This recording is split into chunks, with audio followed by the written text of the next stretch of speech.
What a day it was. You know you're not a free thinker when you still obey the traffic rules. And why am I talking about this? Because I got a parking fine. I got a freaking parking fine for not staying between the lines.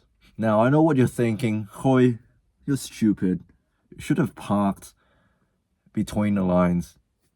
This you shouldn't even be discussing this. Yes, I'm gonna pay the fine. Yes, I'm a law-abiding citizen. But you know you're not a free thinker when you obey the traffic rules. That's how you know you're still stuck in the matrix. Yes, I am stuck in the matrix. Who would have thought? Yeah, so apparently I went over the line, a little bit over the line. I would say about this much over the line. And guess what? Because I was over the line this morning when I drove to work, I left behind enough space for someone else's car to squeeze in behind my car and stay somewhat within the lines. And I know I'm a complete, psychopath for checking this, but I went to their car window and guess what? They don't have a ticket. And guess who gets a ticket? Me. When you park over the line,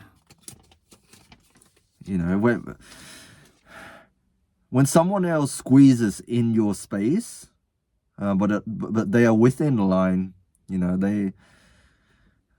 nobody bats an eyelid. But when I park slightly outside the line, everybody loses their mind. Society, am I right? Anyways, enough rambling. Why am I talking about this? Why am I even getting worked up about a stupid freaking parking fine? I probably made their day, made their day a little bit more eventful, I guess, I remember the story my dad told me when he was a cleaner at a quay in Fremantle, Western Australia. So when I was a juvenile, my dad has to live with me in Australia because I was under 18 and I needed a guardian to stay with me. And so my dad, technically he was my guardian, my legal guardian, so he can't really work. I don't know, if I do end up becoming famous, my dad can get into trouble, but I'm gonna say it anyway. My dad worked even though he was not meant to work legally. But there are always loopholes, am I right? Within a legal system. So my dad, technically, he was not allowed to work because he was there as my guardian. He was there as my guardian. He's meant to live off of his savings. He doesn't have the right visa to work, but he was there anyways. And I was a juvenile. I was not an adult yet, and my dad has to find a way to provide for our family somehow. For my sister and I. My sister was not living with me at the time either. Yeah, long story short, my dad worked illegally in the eyes of the law. But he told me this story and it stuck with me ever since. He was a cleaner. Now, I don't know what your background is, but I came from Vietnam.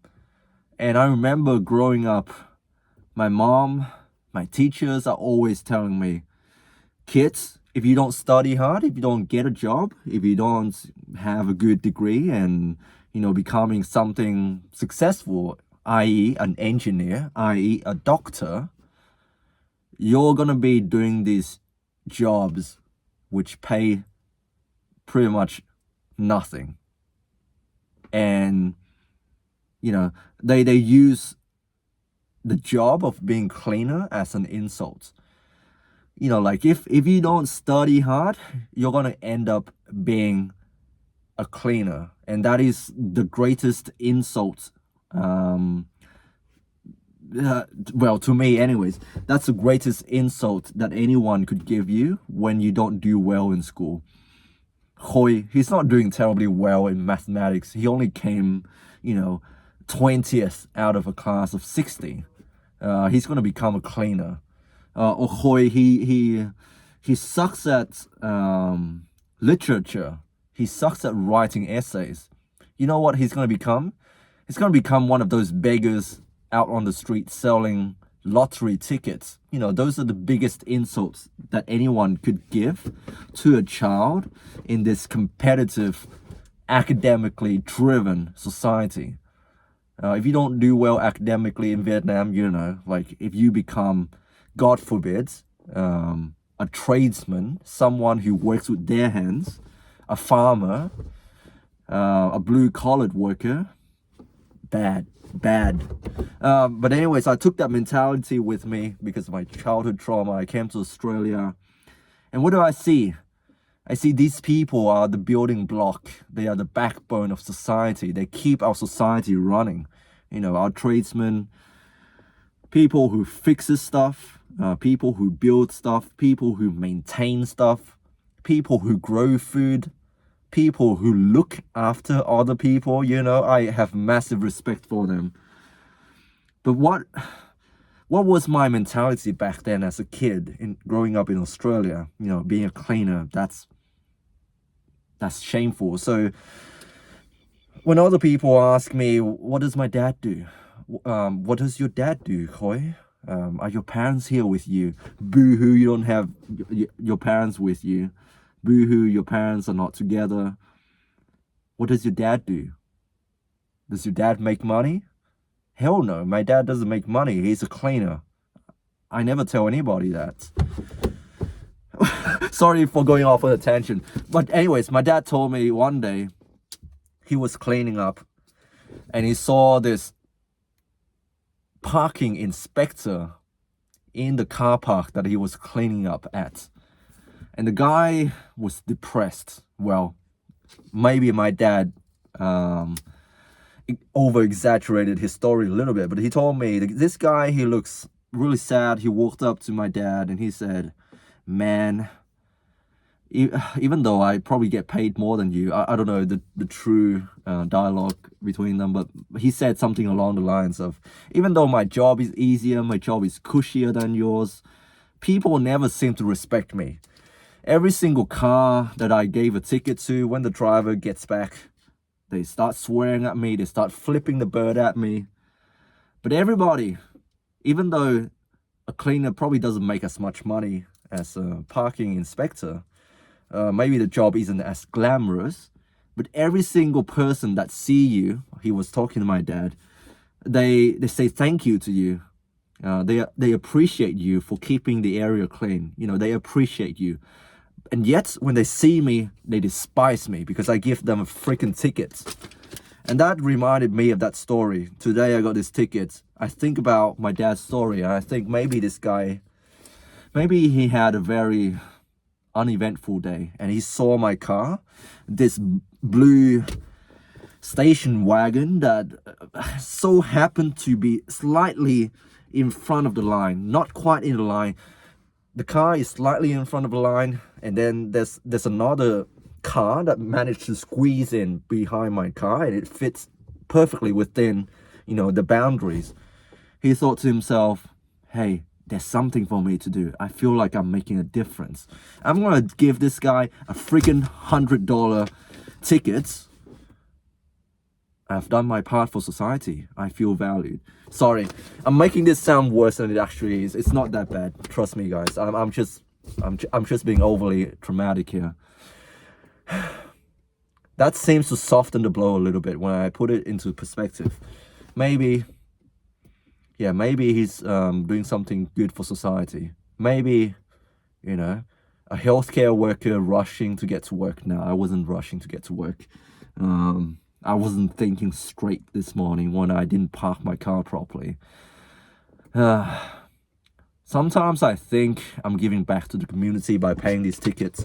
Hopefully the government will do something good with this money. Maybe put it towards the hospital, put it towards more parking spaces for, the shift workers. Maybe help out the poor a little bit. Hopefully the governments get some of this money and they put it into good use. Sorry for being political. I can't help it. I'm just a human after all. I make mistakes.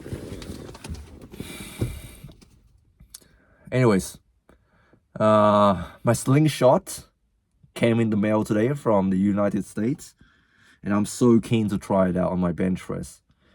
I know it's probably not the intended use, but I intend to use it for my shoulder pain. I intend to use it to develop, I don't know, my bench press somehow, develop the relevant muscle group while not stressing my shoulder too much.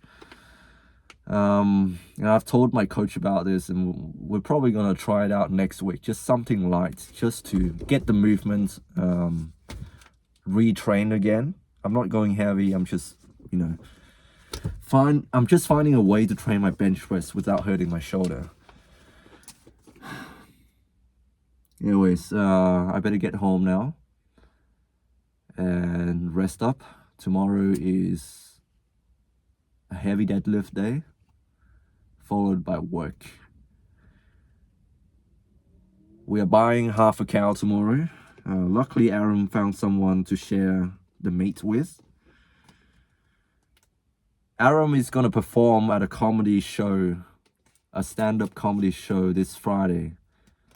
And my sister is busy doing her assignments, so she might not be able to make it, but I'm going to be there. And I'm going to be making sure that at least I'm the only one laughing at his joke.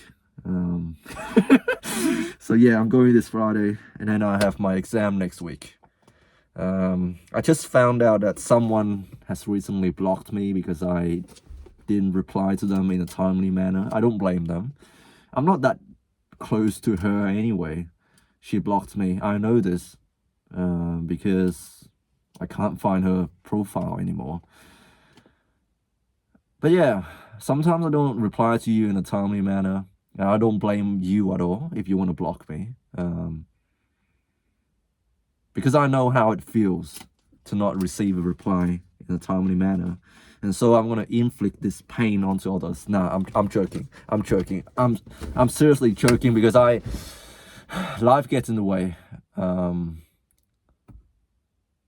I know I should make time for the people that are important in my life. You know where you stand. If I don't reply to you in a timely manner, I have other pressing matters that I need to attend to first. It's not that you are not important to me, it's just that I got to deal with other stuff first. So that's why I'm a bit slow. Sorry, I try my best. I'm only human after all. I can't imagine what it would be like when I start getting into a relationship, a committed relationship, and I have to spend more time for my family. And then you will really be put on the back burner. I'm sorry, but that's just how it is. I'm sorry. That's why I don't have too many connections. I can't keep up with everybody. I'm sorry. I can't keep up with everybody. It's overwhelming. I have a small circle, and those are the people that I really spend the most time with, and those are the people that I truly care about. Not that you are not important, it's just that you guys know what I'm talking about. Anyway, stay strong, God bless, I love you all, and I'll speak to you later.